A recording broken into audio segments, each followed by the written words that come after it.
In February 2023, he was found exhausted and severely hypothermic near a frozen ridge in the northern tundra. This is his account. I used to think winter had a silence no other season could match. The kind of silence that pressed into your ears until you almost believed you could hear your own heartbeat echoing back from the trees. But standing there in the first light of morning, with the snow unbroken all the way to the horizon, I realized I'd never known real quiet. Not until that day. The sky was the color of iron, flat, low, and heavy. The truck's taillights had long since disappeared behind me, swallowed by miles of frozen emptiness.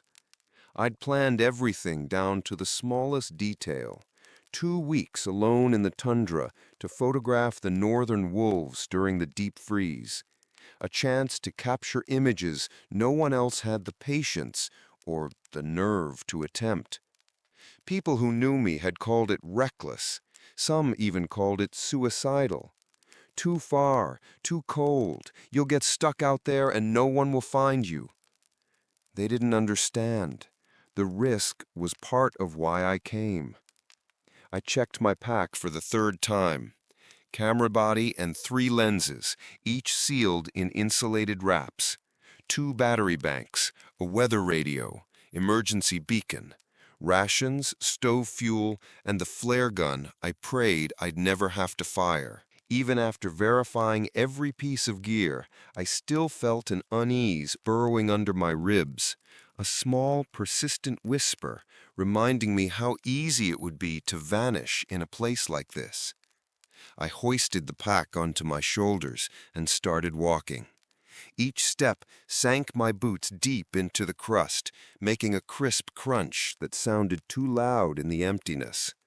By mid-morning, I'd covered nearly 4 miles. My breath froze in strands along my collar. My thighs burned from lifting each foot free of the drifts. I found a low rise beside a frozen stream and decided it was as good a vantage point as I'd get. From here, I could see in every direction. Nothing could approach without me noticing. Or so I thought. I dropped the pack and spent the next hour pitching the tent. The cold made every motion clumsy. My fingers went numb despite the gloves, and it took twice as long as it should have to get the guy lines secured under the snow.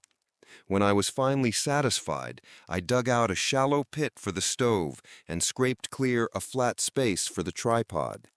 I told myself the busy work was important, but the truth was simpler. I was stalling, because when you stop moving, you have to face how alone you really are. I boiled a pot of snowmelt and drank it in slow sips, letting the warmth work its way into my chest. My breath hung in front of me, drifting away into the wide, white void. After I'd cleaned the cup, I pulled out the long lens and scanned the tree line. Nothing moved, no sign of life anywhere. Just the pale shadows of spruce trees etched into the snow. I tried to convince myself it was exactly what I'd hoped for, isolation. But I couldn't ignore the tightness in my gut, or the faint tremor in my hands as I lowered the camera. The sun slipped behind the low ridge by mid-afternoon, staining the snow in a dull orange that faded almost as soon as it appeared.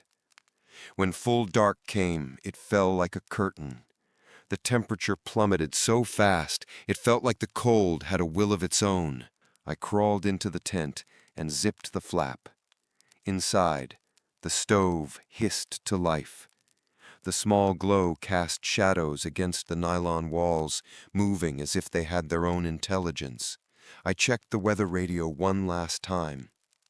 Severe cold warning continues. Overnight lows -30. Winds light. I turned it off. The sudden silence roared in my ears. I lay in my bag, listening to the stove tick and the blood rushing through my temples. When sleep finally came, it was thin and uneasy. I woke some time later with my heart hammering. No sound had woken me, no movement, just the feeling that someone, or something, was out there in the dark, watching. I held my breath. Nothing. But even with my eyes closed, I could feel it, that awareness pressing against the tent walls, measuring, waiting. When the dawn finally scraped across the sky, I lay staring at the tent ceiling. My breath hung in the air above me in thin gray ribbons. My chest ached from the shallow way I'd been breathing, like I could keep from drawing attention if I just stayed quiet enough. I told myself the feeling in the night was only nerves, an overactive imagination stoked by too much isolation, too many stories of hunters who disappeared into these endless flats. But when I unzipped the tent and stepped outside, that comforting lie fell apart. The clearing was covered in fresh snow, smooth, unbroken, except for a single line of tracks that sliced across the open space in a broad curve. I stopped where I was, heart thudding so hard I felt it in my teeth. The prints were clean, perfectly spaced, each pad pressing a neat oval into the crust. I forced my legs to move. Every step felt deliberate, like I was stepping out onto a frozen lake that might crock beneath me. When I reached the closest track, I crouched to study it. My breath fogged the air as I measured the width against my palm. Too big to be a coyote, too orderly to be a stray dog. Wolf. I looked up at the tree line. Nothing moved. The spruces stood in their rows, indifferent, their shadows stretching across the snow like black scars. I tried to tell myself it was just a single scout, a lone wolf, curious but not a threat. But I'd studied wolves for years. Lone scouts didn't make circles. They didn't linger. I followed the trail along its arc.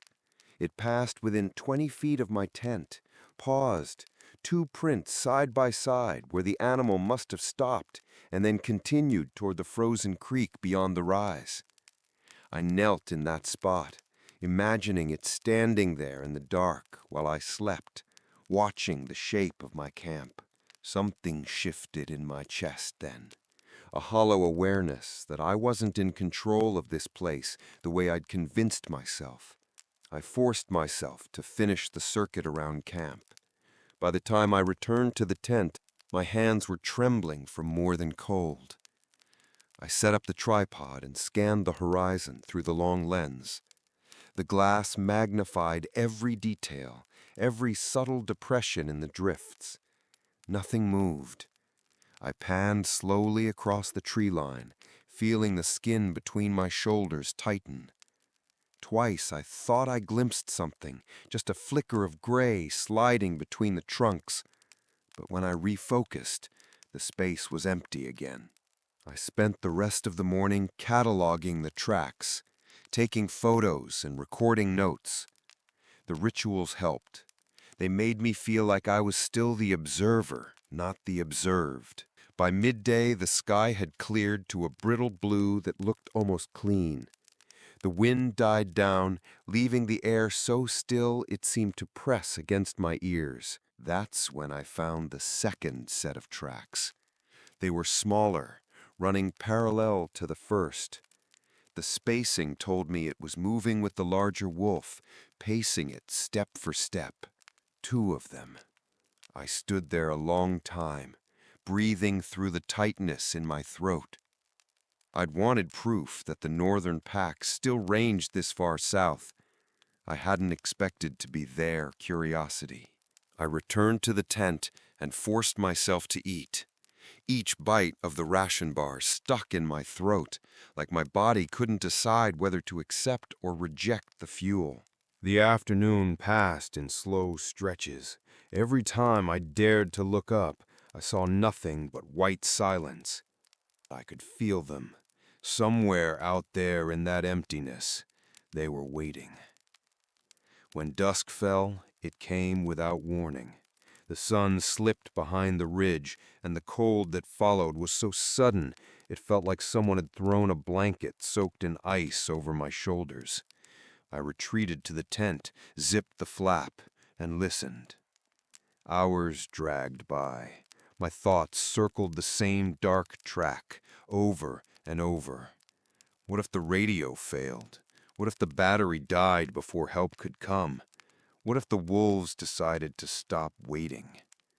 Sometime past midnight, I heard the first sound, a soft, deliberate footstep just beyond the fabric, followed by another, then silence so complete it felt alive.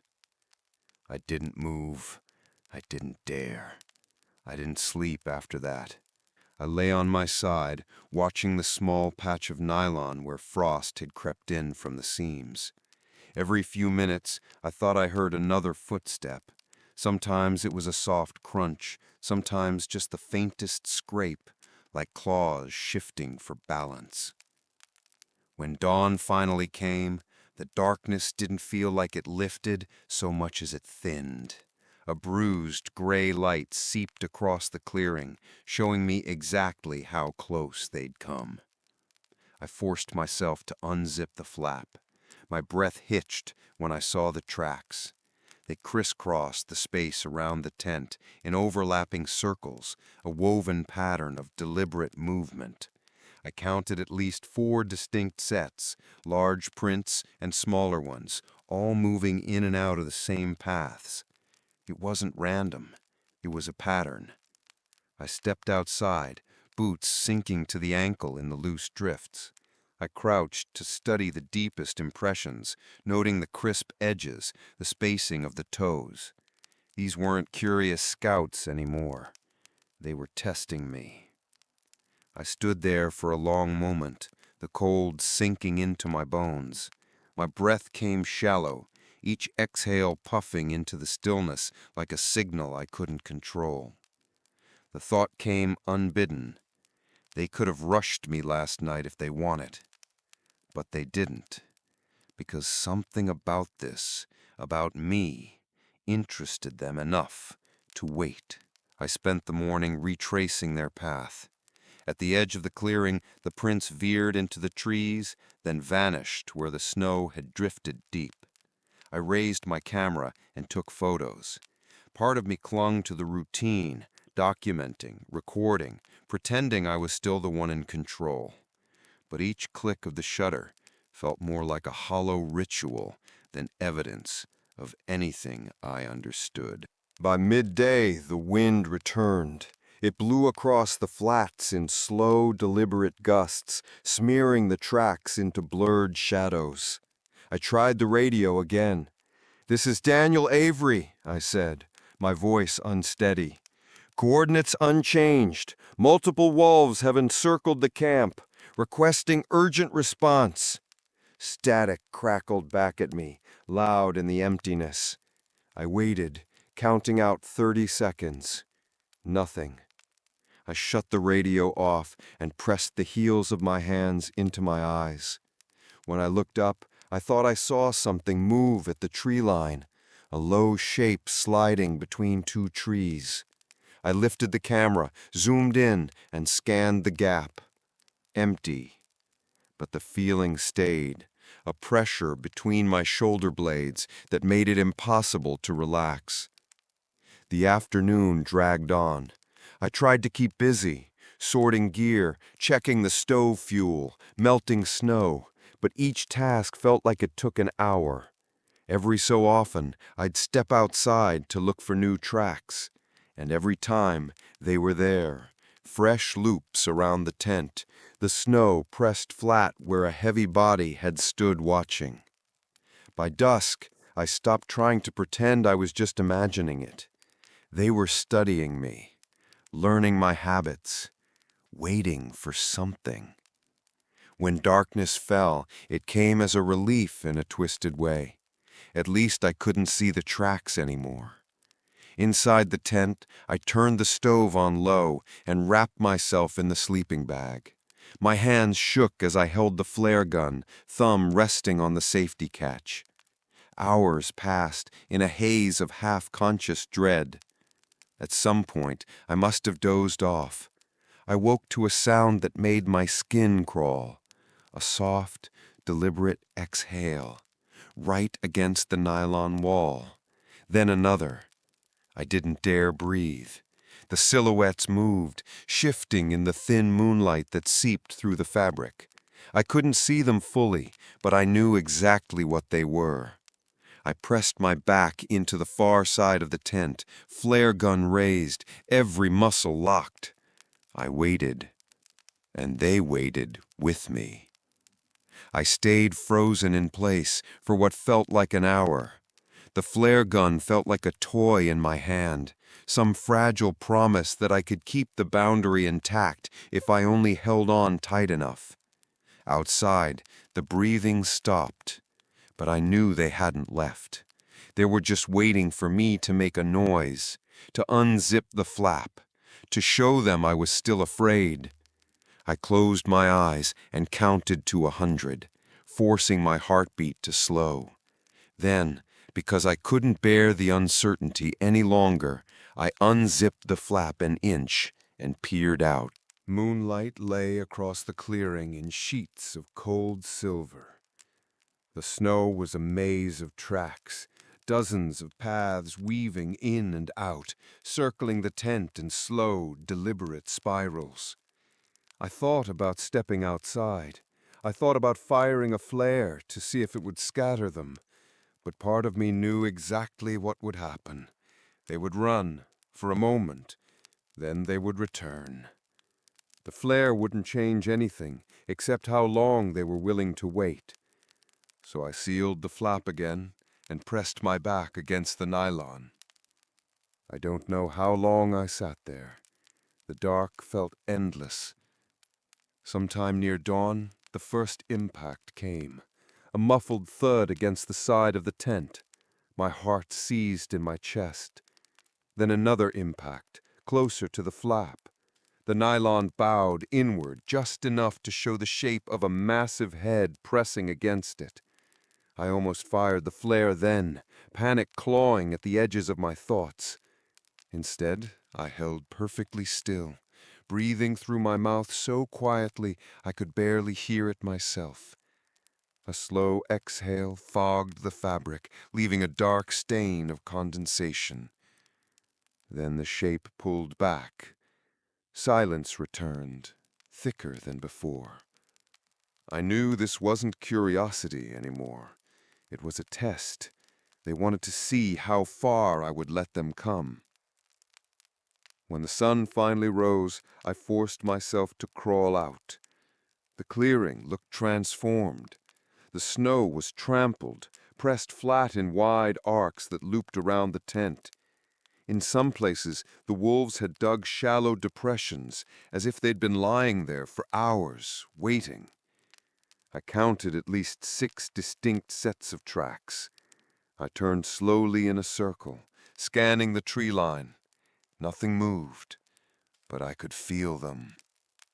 I tried the radio again. My voice came out hoarse and cracked. "This is Daniel Avery. Multiple wolves surrounding my camp. I need immediate evacuation. Please respond." Static hissed back at me. I swallowed hard, forcing down the rising wave of dread. I'd prepared for cold, for injury, even for equipment failure. But not this.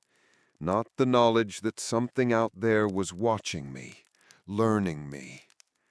I knew I couldn't stay another night. I spent the next hour packing my gear. My hands shook so badly I dropped the stove twice. Every movement felt slow, clumsy, as if my body didn't belong to me anymore. I kept glancing at the tree line, waiting for a rush of gray bodies to break from cover. But nothing came. It was almost worse that way, knowing they were close but invisible. When everything was ready, I slung the pack over my shoulders and checked the flare gun one more time. I took a single step toward the rise where I'd last tried the radio. That's when I heard the growl, low, steady. I turned my head and saw them.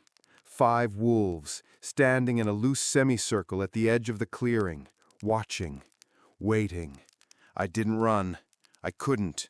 All I could do was stand there, my breath tearing out in ragged plumes, and wonder which of us would move first. For a long moment, no one moved. The wolves watched me with the same eerie calm they'd held all along, as if my presence here was a puzzle they were finally close to solving. I felt the cold in a different way now, not just in my skin, but deep in the spaces between my thoughts. It would have been so easy to believe this was the end, that I was simply one more foolish man who thought he could master the wilderness with the right gear and enough confidence. But there was still a chance, as long as I kept moving. Slowly, I took a step backward. The largest wolf shifted its weight, lowering its head. My breath caught. I raised the flare gun, thumb sliding the safety off with a click that sounded deafening. They didn't flinch. I took another step. The pack began to spread, fanning out in a crescent that mirrored the shape of the clearing itself. My heart hammered so violently I felt dizzy. I knew if they charged now, there would be no stopping them. I tried the radio again with my free hand, pressing the transmit button so hard my thumb ached. "This is Daniel Avery. I am surrounded. Requesting immediate extraction. Please." A growl cut across my words. The largest wolf took a step forward, snow spraying from its paws. I fired. The flare burst into the sky, a bloom of searing red that painted the clearing in wild, shifting shadows. For a moment, the wolves froze. Their eyes glowed like embers. Then slowly, they retreated a few paces, their bodies fluid and unhurried. I didn't waste time. I turned and started up the rise, boots punching through the drifts with every step. My breath came in ragged gasps that tasted of metal. Behind me, I heard them moving, soft crunches in the snow as they tracked my progress. When I reached the top of the ridge, I risked a look back. They were following, but not in a rush. Not yet. I raised the radio again. My hand shook so badly I nearly dropped it. "This is Daniel Avery. I've fired a flare. I am on the ridge above the clearing. Do you read me?" The static seemed to go on forever. Then, finally, a voice crackled through the speaker, thin and distant. "Copy that, Avery. Visual confirmation of flare. Stand by. Extraction inbound. ETA 15 minutes. 15 minutes. It sounded like forever. I turned to face the clearing again. The wolves had stopped at the base of the ridge, spread out in a loose line. They didn't advance. They didn't retreat. They just watched. I felt something shift in my chest, an emotion I couldn't quite name. Some mix of awe and dread, and a tiny spark of hope that maybe, just maybe, I could survive this. I set the pack down and braced my knees to keep from collapsing. My legs felt hollow, every muscle trembling. The largest wolf raised its head and let out a low howl. It wasn't loud, but it cut through me in a way no noise ever had. The others joined, one by one, until the sound filled the clearing, ancient and inevitable, like the voice of winter itself. I forced myself not to look away, not to show fear, even if I felt it in every heartbeat. The howling stopped as suddenly as it had begun. The pack lowered their heads and resumed their silent vigil. Snow drifted over my boots. I shifted the flare gun to my other hand, flexing my numb fingers. 15 minutes. I could survive that. I had to. Because if I didn't, no one would ever know how it ended. The wind picked up as I waited on the ridge, a slow, searching draft that slid under my collar and found every patch of exposed skin. I shifted my weight, trying to keep the blood moving in my legs. My thighs ached from holding the same tense crouch for so long. The wolves hadn't moved. They still stood at the base of the ridge in their perfect formation, heads low, eyes fixed at me as if they could read every thought passing through my mind. I pressed the transmit button again, my voice little more than a hoarse whisper. "This is Avery. Status update." Static answered me. I closed my eyes, feeling the cold sink deeper. My heartbeat slowed, a dull, heavy rhythm that felt too weak to matter.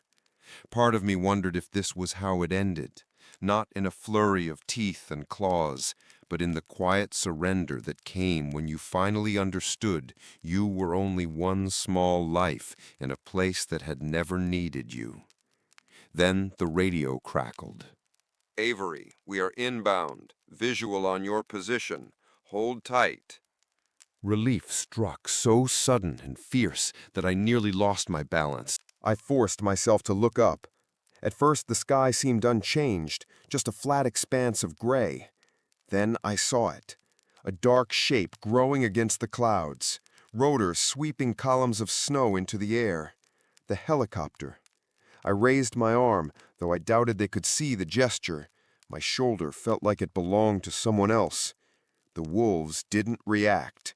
Even as the wind from the rotors swept over the ridge, they held their positions, calm as statues. I heard the pilot's voice over the loudspeaker. "Don't move! Lowering harness!"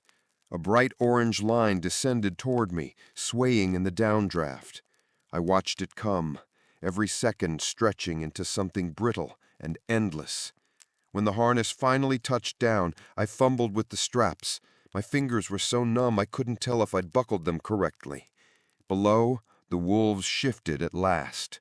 They stepped forward as a group, closing the distance by a dozen paces. I felt my breath catch. For a moment I thought they were going to charge.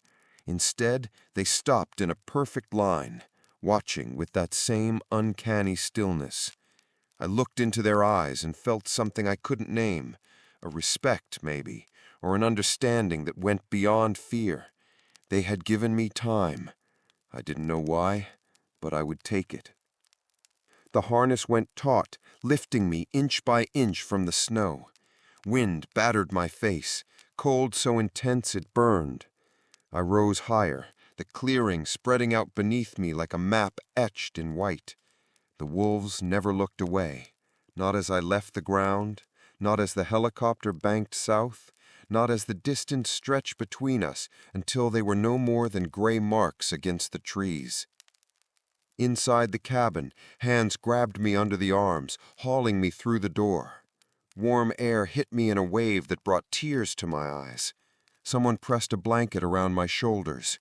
Another pair of hands checked my pulse, shining a light into my pupils. I couldn't answer the questions. All I could do was stare out the window, watching the snow fade into the distance. The rescuer leaned close, voice muffled by his headset. "You're safe now," he said. I nodded, though the word felt hollow, because in the deepest part of me, I knew something had changed. I had come here believing I was the observer, but in the end, I had been the one studied.